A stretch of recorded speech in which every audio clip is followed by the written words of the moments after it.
Hello everyone, and welcome back to the Traveler's Guide to the Backrooms, where we try to go over and explain the lore of the many levels and entities within. My name is Sharp A3, an MEG AI processing system, and today, we'll be going over the bringers of justice within the Backrooms. So, I hope you have repented for your sins, because today, we'll be going over the Eyes of Argos.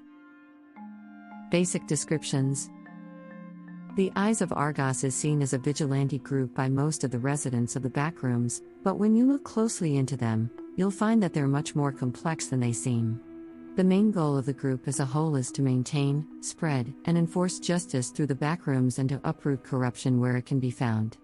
It's unknown when exactly the group was created, but there are stories among the older communities that they've been around for at least 500 years within the Backrooms, with the majority of them believing the group and their patron Argos were just a myth.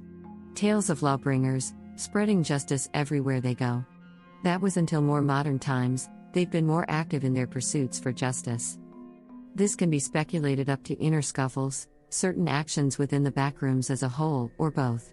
All that can be known for certain is that the group is a major presence within the Backrooms, with their actions being seen throughout the liminal landscape. But, before we go further into the faction's inner workings, let's talk about the being that started the group down their path of justice, to begin with. Let's talk about their patron Argos. Patron of Justice. We can't talk about this faction without going over the thing it was created around. Argos, or Entity 74, is a humanoid entity that normally sticks around the headquarters of the faction on level 11. Argos was once believed to be a myth that spans back about 500 or so years ago, until relatively recently, due to an incident involving the MEG. He takes the appearance of a humanoid that seems to be wearing tactical gear under a tattered black cloak. Not much else is known of his appearance, due to most outside of the faction observing him that closely dying shortly thereafter. He's also known to be wielding a strange spear of unknown make.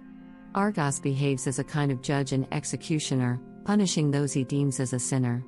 From our understanding, he determines this by his code of conduct known as the law. It's speculated that this code was created by himself, but what exactly it is and how he came about choosing this code of conduct is still unknown. One behavior of Argos we believe is contributed to his code is that he is completely unable to harm anyone he deems as innocent. What makes a person innocent in his eyes is still up for speculation. Though we don't have many sittings of Argos outside of the faction's headquarters on level 11, we do have some of his abilities on record. Argos is observed to have increased stamina, strength, and speed compared to the average wanderers by many degrees. He is noted also being analytically a genius when it comes to his planning. He's also known to have accelerated healing, making harming him quite difficult. He also has the ability to summon a multitude of eyes, which can aid him in dealing with hallucinations, deceptions, things throwing off his perception, and most known ability to judge those to see if they're a sinner or not. Overall, a powerful ability to have and a very terrifying entity to run into. Patrols. The faction is broken up into 5 patrols, each of which serves a particular role within the group. These patrols practice justice in their own special way, making them quite unique from the others. Here's a basic description of the patrols, along with their motto that best sums up the vibe of the patrol as a whole. The patrol we'll touch on first is the Inquisition of Truth. Watchers of the Inquisition of Truth enjoy the hunt for sinners much more than the other patrols, making them quite a threat if you so happen to be their target. Each Inquisitor spread their justice differently, but it seems their views are generally similar to each other. Meaning, that one might be completely ruthless in getting you, by any means necessary, while another will come after you in a more calm and calculated way. As long as they spread the truth of justice and enjoy the hunt while doing so, both are equally valid in the eyes of the faction. It should also be stated that they are the new guards of Argos. Their motto is, "Have a good hunt, Watcher." Next are the Justice Seekers. The Watchers of this patrol are much like the Inquisition of Truth, in the way that, they'll travel the Backrooms to spread justice and go after targets. But the way they go about it is much more different. If the Inquisition is a 9 on the chill scale, the Seekers are more of a 3. They handle their duties in a pretty calm manner. Still quite efficient in their abilities, they believe being stable, balanced, and fair in their actions is the best way to spread justice throughout the Backrooms. They will make sure criminals get a fair trial, rather than a fire salt-tipped bullet to the temple. Overall, you'll rather a seeker be after you than an inquisitor. Their motto is, "Let the court decide your fate." Next up are the law keepers. These watchers are more like the scribes and record keepers of the factions. They stop and ask the big questions like, what is justice? Now, after going over the first two patrols, you're probably wondering, what kind of justice do the watchers actually enforce? Well, it's the job of the keepers to go through the laws and philosophies of past and present cultures and peoples, to decide what truths best aid the faction in their pursuits for justice. They have libraries all over the backrooms, filled with ancient texts that'll help in their goals of learning what justice really means. Their motto is, through the text, we shall find justice. Next are the Sons of Guilt. Watchers of this path consist of those who have sinned or done some kind of crime that they regret. Joining this path is like a form of penitence for the group. As you can imagine, some criminals who have been targeted by the group can choose to join this patrol in an act to redeem themselves. It's unknown how long one would have to be a part of this patrol before they're considered redeemed by the faction, but it can be speculated that it's on a case-by-case basis. Along with redeemable criminals, watchers from other patrols are known to place themselves, either by choice or the faction's higher-ups, into this patrol. Their motto is, our guilt for those who deserve it. The last of the patrols are the Sin Hunters. The watchers of this patrol specialize in capture rather than execution. Rather than some of the other patrols, who, if they deem so, will execute their targets, the hunters would only result to capture, and they're very good at their jobs. They're like the justice seekers in a way. The main difference would have to be the targets they go after, with the hunters dealing more with targets whole are deemed unkillable or immortal in some way. Meaning, that even if they were to go after them with lethal intent, wouldn't help them much. Again, because of this, their ability to capture their targets is on an otherworldly level. Their motto is, an eye for an eye.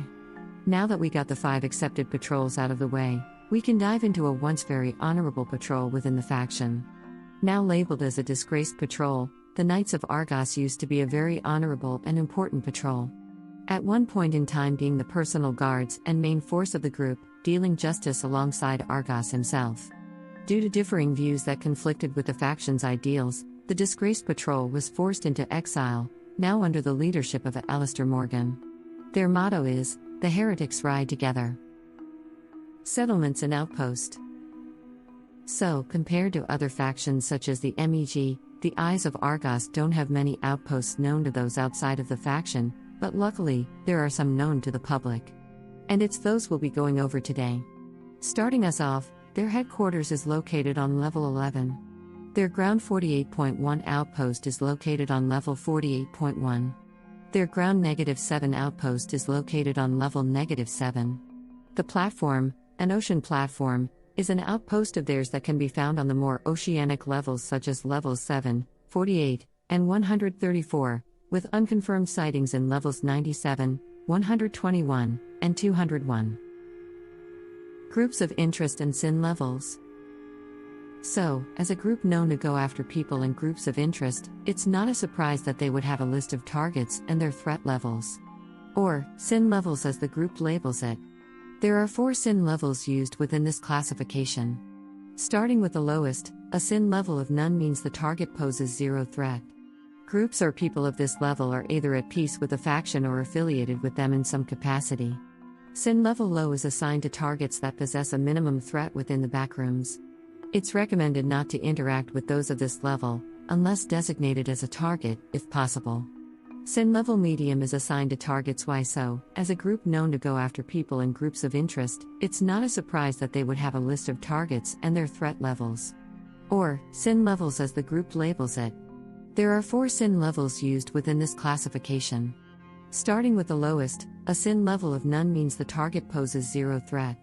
Groups or people of this level are either at peace with a faction or affiliated with them in some capacity. Sin level low is assigned to targets that possess a minimum threat within the backrooms. It's recommended not to interact with those of this level, unless designated as a target, if possible. Sin level medium is assigned to targets with a moderate threat within the backrooms. If the situation warrants it, it's recommended to deviate and terminate the target when possible. Sin level high is assigned to targets who possess a great threat to the faction and backrooms as a whole. Any and all targets of this sin level should be carefully monitored and if possible terminated as the nearest convince. With that quick rundown out of the way, Let's go over the groups of interest this faction has on their radar. The Black Knights is given a sin level of low. The BNTG is given a sin level of medium. The Eternal Respiratory is given a sin level of none. The Followers of Jerry is given a sin level of medium. The Kalog Institution is given a sin level of none. The Lost is given a sin level of none. The MEG is given a sin level of medium. The Reverence is given a sin level of high. And lastly, the UEC is given a sin level of high. With that being said, it should be stated that individuals within these groups can have a different sin level from the group itself. So while a group can have a low sin level, one of its members can have a sin level of high assigned to them. It all depends on what sins the members committed. So that was the Eyes of Argos and how they operate. What do you think of the faction? Which patrol would you want to be a part of? We would love to hear what you guys think. That's going to be all from us today, so thanks for listening and we hope to see you guys in the next episode. Until next time, have a wonderful day and be safe out there.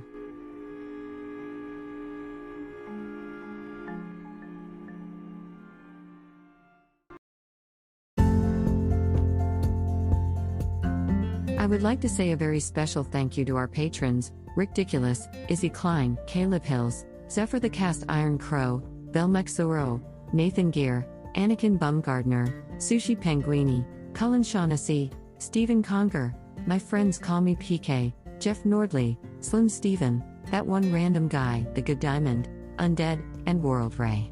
Thank you all for going that extra step to support us and what we do. It's greatly appreciated. If you would also like to get your name shouted out at the end of the episode, get access to episodes earlier, and other perks, go become a patron on our Patreon. For $1 a month, you can do those things and more. Thanks again for listening, and have a wonderful day.